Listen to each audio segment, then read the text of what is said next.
Every 27 years, Pennywise returns, first in 1990, then in 2017. And now, in 2025, the cycle begins again. But this time, the horror isn't coming from the sewers. It's coming from the past. When ABC aired the IT miniseries in 1990, nobody believed it would work. It was an underfunded, censored adaptation of Stephen King's most ambitious and disturbing novel, a 1,000-page labyrinth of trauma, cosmic evil, and childhood terror. Network executives thought it would come and go unnoticed. Even Stephen King himself doubted it. But against every prediction, this fragile production exploded into something legendary. 30 million viewers tuned in, terrified and transfixed, and a cultural phenomenon was born. The clown that crawled out of the sewers that night would never go back in. Tim Curry's Pennywise wasn't a digital monster or a special effect. He was something more primal, a nightmare that smiled back. With nothing more than white paint, red lips, and a voice that could twist from cheerful to demonic in an instant, Curry gave the world a villain who redefined fear itself. His performance terrified an entire generation and shaped how we perceive horror clowns forever. Even today, more than 3 decades later, his version remains the standard by which all others are judged. And yet, that accidental success became the foundation of a multi-generational saga. In 2017, Argentine director Andy Muschietti resurrected Pennywise for a new era. Bill Skarsgård's version, backed by digital effects and a massive Hollywood budget, was colder, more monstrous, yet still haunted by Curry's shadow. The two films broke box office records, proving that what started as a failed miniseries had become one of the most powerful horror myths of modern cinema. Now, HBO's upcoming Welcome to Derry returns once more to that cursed town, promising to reveal the origins of Pennywise and the blood-soaked history beneath its streets. But no matter how advanced the visuals, how grand the budget, or how deep the lore goes, every balloon floating through those sewers carries the echo of 1990. Because IT didn't just introduce a monster, it introduced... Long before Pennywise crawled onto our screens, he was haunting the mind of a man on the edge. In the early 1980s, Stephen King was unstoppable, the reigning king of horror, every novel an instant bestseller. But behind the fame, he was collapsing. Addicted, exhausted, and drowning in success, King began writing It in a haze of self-destruction. He later confessed there were entire chapters he didn't even remember writing. The monster that would terrify millions was born from that fog, a reflection of his addictions, his guilt, and his lifelong fear that evil never truly disappears. It just comes back wearing a different face. To understand it is to understand its creator's chaos. King grew up in Maine, surrounded by quiet towns that hid dark secrets, poverty, violence, and unspoken cruelty. Those childhood memories became Derry, a place cursed by routine horror and adult indifference. And inside that small-town nightmare, King buried his deepest truth, that the real monsters aren't supernatural, they're human apathy and the way society lets innocence rot. Pennywise wasn't just a clown, he was a symbol of cyclical evil, of the things we pretend to forget until they rise again. When it was published in 1986, it exploded. Over 1,000 pages long, it was both terrifying and tragic.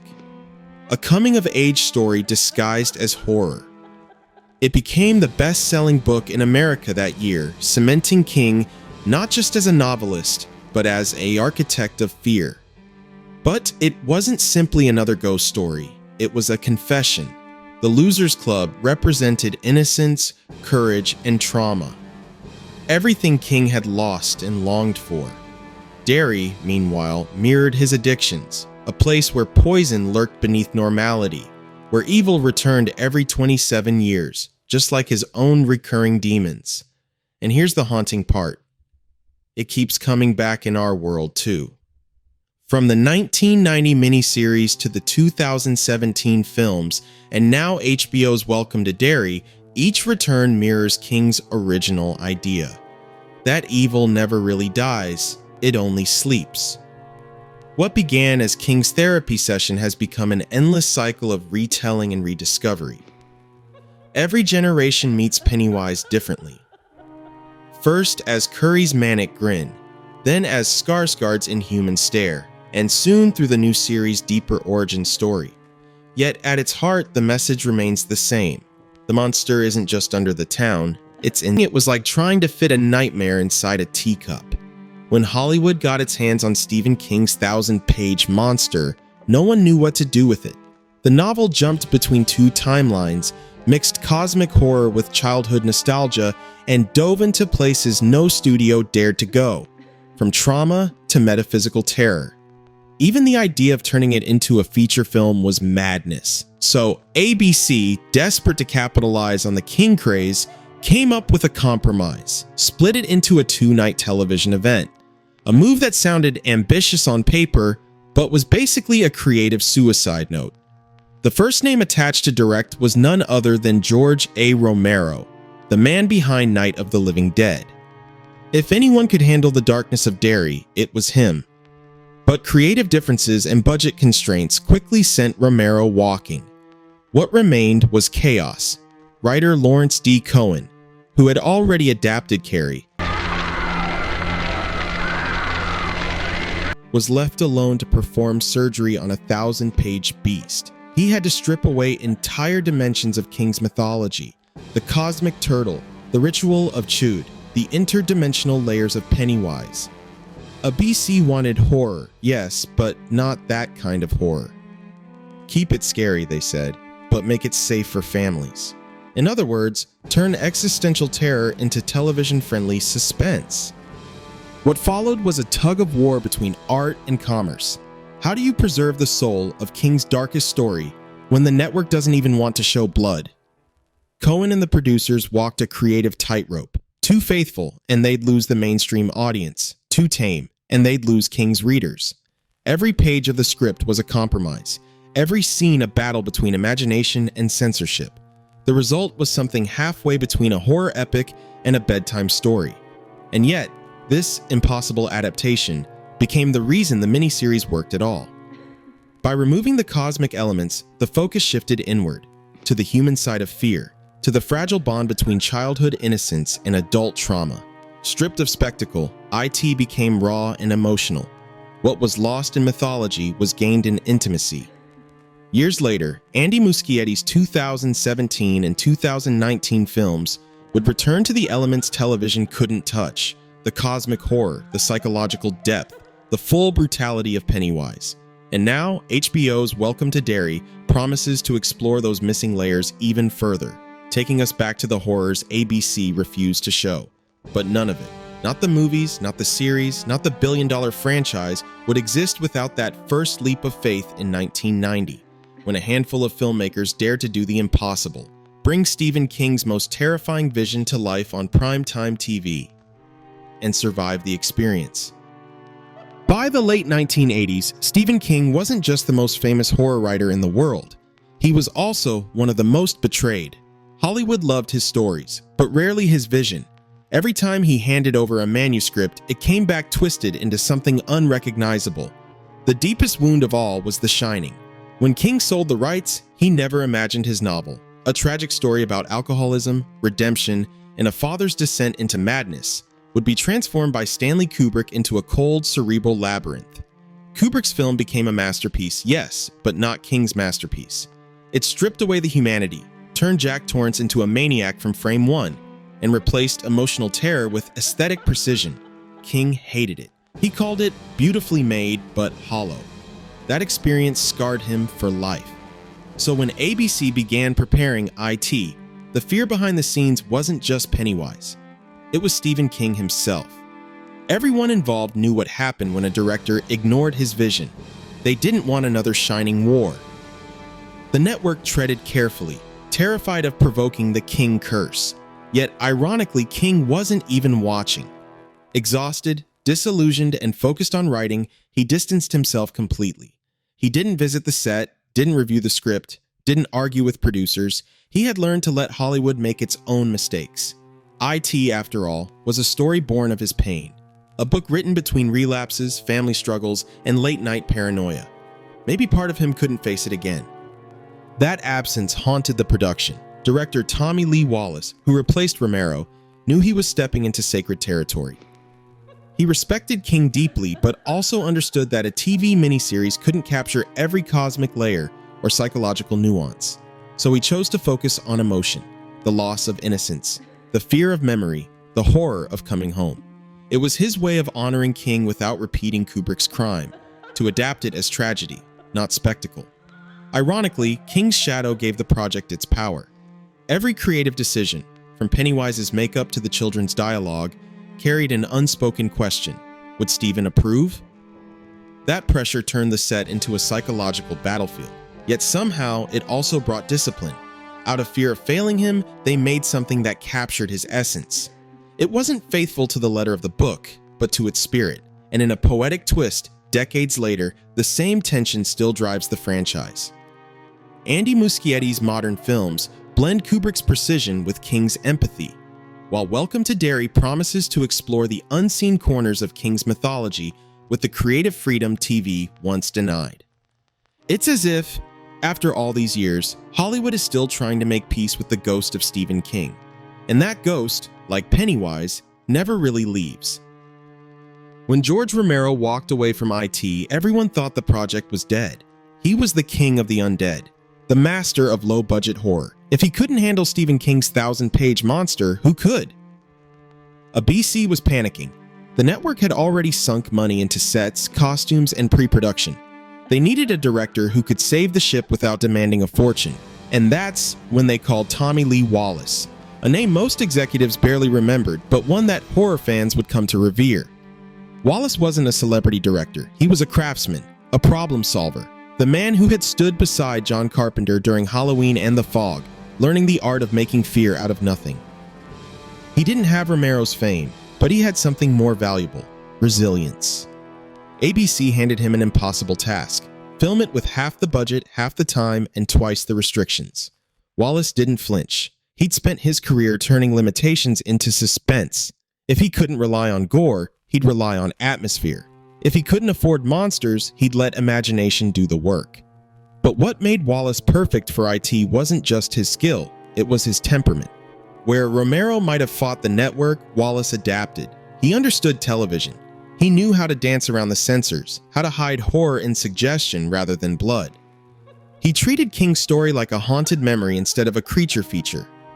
That sensitivity kept the heart of IT alive when everything else threatened to collapse. Still, it was a war. Every day, Wallace balanced the expectations of ABC executives, the fears of King's fans, and the logistical nightmare of a dual timeline story. He had two casts, children and adults, that needed to feel like the same people decades apart. He had a script full of scenes the network refused to shoot, and above him loomed the ghost of Stephen King. Silent but ever present. Wallace often said, directing it felt like trying to build a cathedral out of cardboard, but somehow, that fragility gave it beauty. When the cameras finally rolled, the crew saw something rare: a director who refused to surrender to despair. Wallace turned his production's weaknesses into texture. The limited sets became claustrophobic. The shaky effects added unease. The children's natural fear of Pennywise became real on camera. He wasn't chasing perfection, he was chasing truth.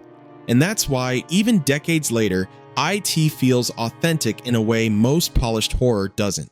Wallace's fingerprints are everywhere, in the eerie stillness of Derry, in the melancholy of its characters, in the emotional honesty that modern horror often forgets.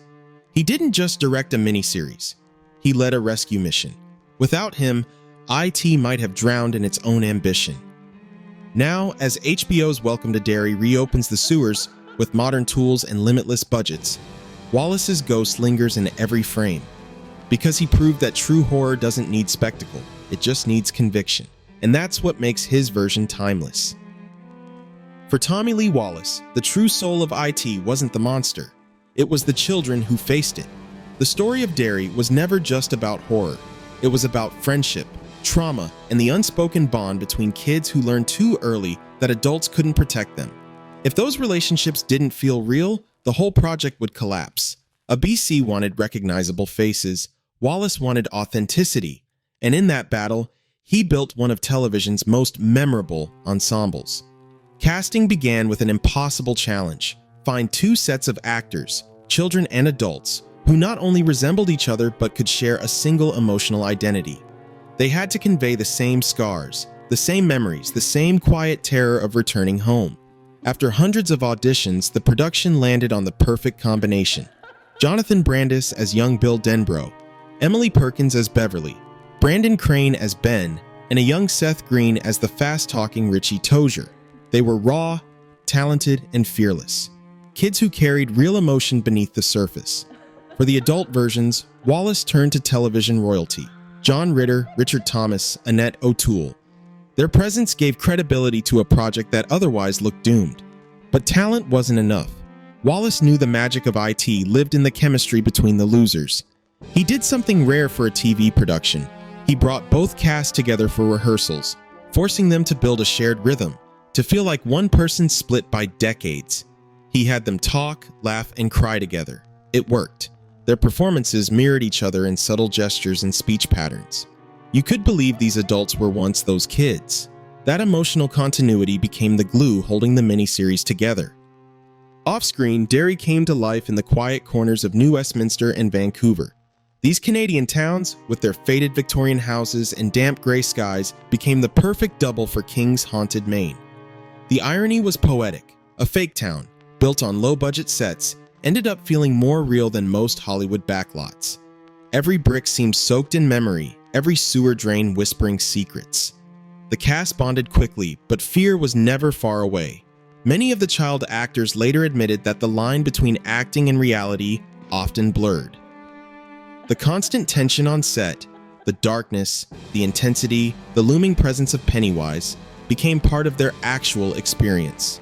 When they screamed on camera, they weren't always pretending. That's what made IT work. The losers weren't just characters. They were stand-ins for every viewer who had ever faced childhood fear and carried it into adulthood. Their courage, their pain, their bond became the emotional anchor that grounded the cosmic horror in something profoundly human.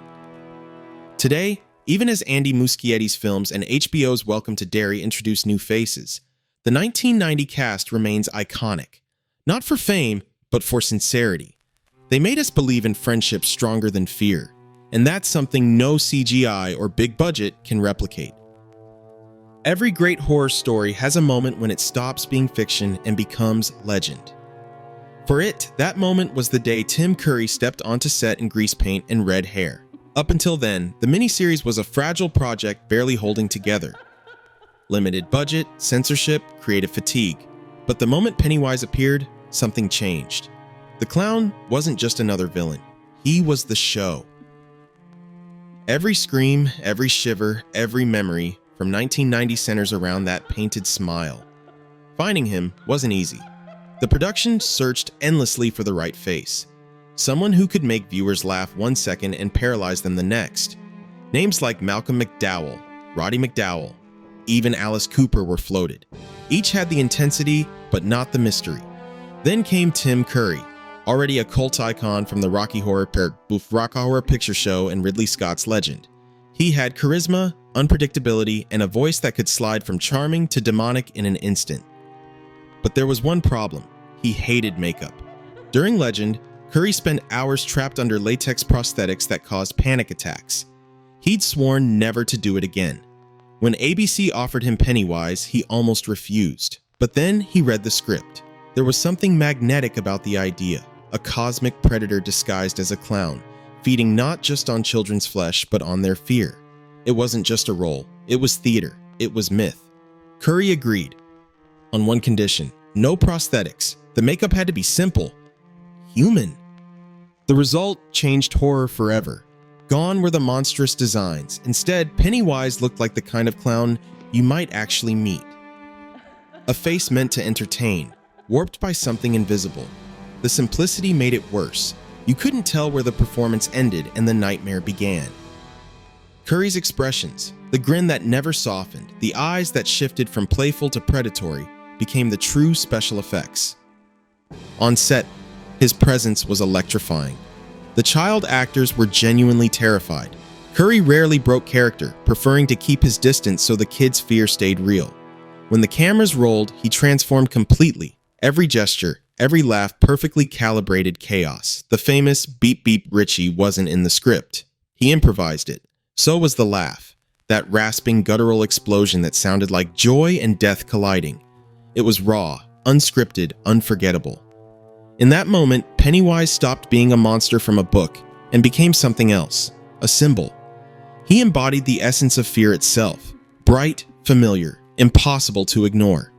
Even decades later, Bill Skarsgård's reimagining in the 2017 films couldn't escape Curry's shadow. His version was monstrous, alien, terrifying, but Curry's was personal, human. Now, as HBO prepares Welcome to Derry, it's clear that no matter how deep they dig, they're standing on Tim Curry's foundation. He gave evil a smile, made innocence terrifying, and proved that sometimes the scariest monsters are the ones that make you laugh first. For the cast and crew of IT, the real nightmare wasn't on screen. It was behind it. Filming began in Canada, across the quiet towns of New Westminster and Vancouver, chosen because they were cheap and looked like the small-town Maine Stephen King described. But the piece ended as soon as the cameras rolled. The production was a constant battle against time, money, and sanity. Tommy Lee Wallace described it as a slow descent into madness. Every day felt like survival, every shot a gamble. The sets looked convincing on screen, but in reality, they were held together with tape and hope. The sewers of Derry, the very heart of the story, were made of cardboard tubes, recycled pipes, and puddles filled with colored water. The budget was so tight that when they needed gray hair for the adult Mike Hanlon, the makeup team used baby powder brushed on with a toothbrush. The special effects department became magicians, inflating balloons by hand, making walls breathe with fishing lines, creating illusions that fooled millions with nothing more than lighting tricks and desperation. But the greatest illusion of all was that Tim Curry was fine. In truth, he was unraveling. The pressure of carrying the entire miniseries, combined with his lingering trauma from Legend, pushed him to the edge. The makeup, though minimal, still felt suffocating under the hot lights. He began experiencing panic attacks in silence, hiding them between takes so no one would know. Yet when the director called action, Curry became Pennywise. Controlled, charismatic, terrifying. That contrast was part of what made his performance so hypnotic. The monster wasn't acting, he was enduring. For the child actors, working with Curry was both awe-inspiring and terrifying. He never socialized during filming. He kept distance, always half in character. When he entered a room in full makeup, laughter died instantly. Seth Green later admitted that some of the kids were genuinely afraid to look him in the eyes, but that tension gave their performances authenticity. Their fear was real. When Pennywise crawled from the sewer drain or emerged from the shower, their screams weren't rehearsed. They were instinct. Even Wallace, who prided himself on control, could feel the darkness seeping into the set. The long nights, the constant studio pressure, the strain of filming out of order. It all built into an invisible weight. The line between fiction and reality began to blur. Behind the laughter, there was exhaustion.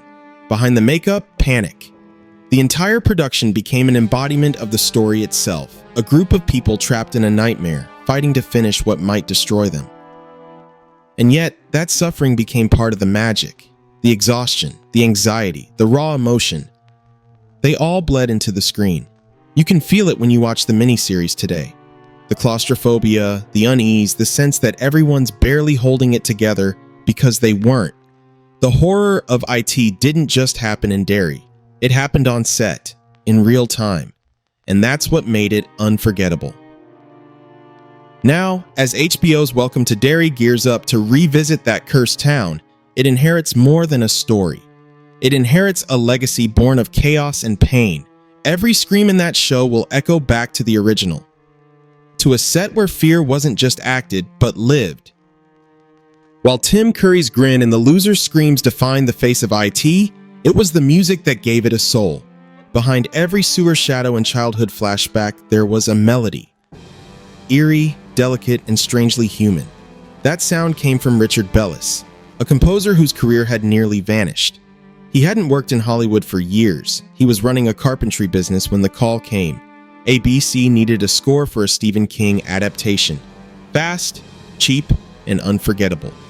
Bellis had 5 weeks. Most would have said no. He said yes, and that decision changed television horror forever. With barely any resources, Bellis built the soundtrack to a nightmare. He combined classical instruments with synthetic textures, blending the warmth of nostalgia with the chill of dread. The result wasn't traditional horror music. It was emotional storytelling disguised as terror. Every member of the Losers Club had their own motif, soft and melancholic, while Pennywise's theme twisted childlike carnival sounds into something sinister. A calliope here, a toy piano there. Fragments of innocence warped into something poisonous. It was music that didn't scream, it whispered, and that whisper crawled under your skin.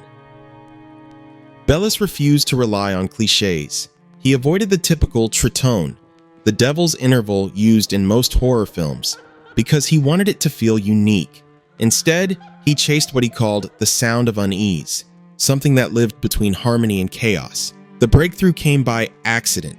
One day, while drying his hair, he heard a strange mechanical hum from the hairdryer, a warped, dissonant vibration. He recorded it, layered it, and built it into Pennywise's motif. That buzzing undertone became the heartbeat of the clown, subtle, constant, and inescapable. Ironically, ABC hated it. The producers wanted something more television-friendly. They thought the main theme was too strange, too sad, too unpredictable. But Wallace fought for Bellis's vision, sensing that the music's melancholy was the missing piece. And he was right. When the miniseries aired, viewers didn't just watch Derry, they felt it. Bellis's score turned the story into a memory, something that lingered long after the final credits. It captured the ache of childhood lost, the terror of nostalgia, the quiet horror of remembering what we tried to forget. Years later, when Andy Muschietti revived IT for theaters, Bellis's fingerprints were still there. His influence can be heard in Benjamin Wallfish's orchestral echoes, those soft, circular motifs that make you feel both comforted and cursed. And now, with HBO's Welcome to Derry on the horizon, Bellis's legacy grows again. The series promises to explore the town's history, and with it, the emotional DNA that Bellis first defined, horror that feels intimate, personal, alive. Because it was never just about a monster in a clown suit, it was about how fear sounds when you remember it. Faint, familiar, and inescapably human. Bellis gave that fear a voice, and even now, decades later, it's still playing, somewhere deep in the sewers of our memory. In essence, his is the story of how a project that almost collapsed in 1990 became one of the most enduring horror franchises of all time, and how it's about to evolve again. What began as a modest ABC miniseries has now grown into a full-fledged universe, culminating in HBO's upcoming prequel, Welcome to Derry, set to premiere October 26, 2025. What was once the underdog of television horror is now the foundation of a billion-dollar mythology. 3 decades ago, director Tommy Lee Wallace and his crew turned a nightmare into a phenomenon. Today, the team behind Welcome to Derry is doing the same, but with every resource that the 1990 crew could only dream of. Set in 1962, 27 years before the beginnings of Derry, Maine, it promises to expose the roots of the evil that shaped Pennywise, and perhaps the town itself.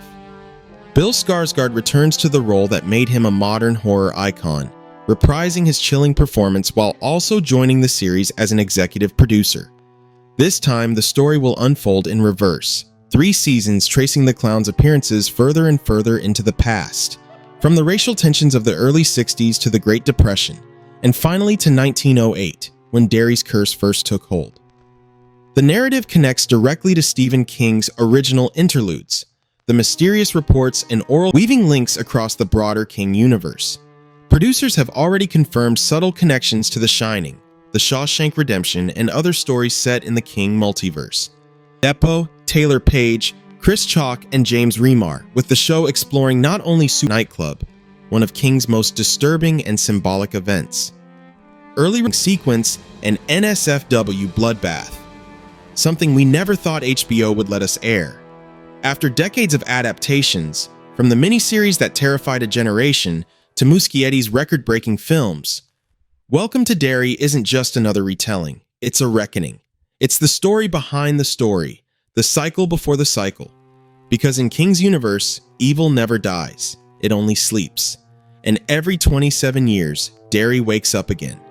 For now, one question lingers. How deep does the sewer go?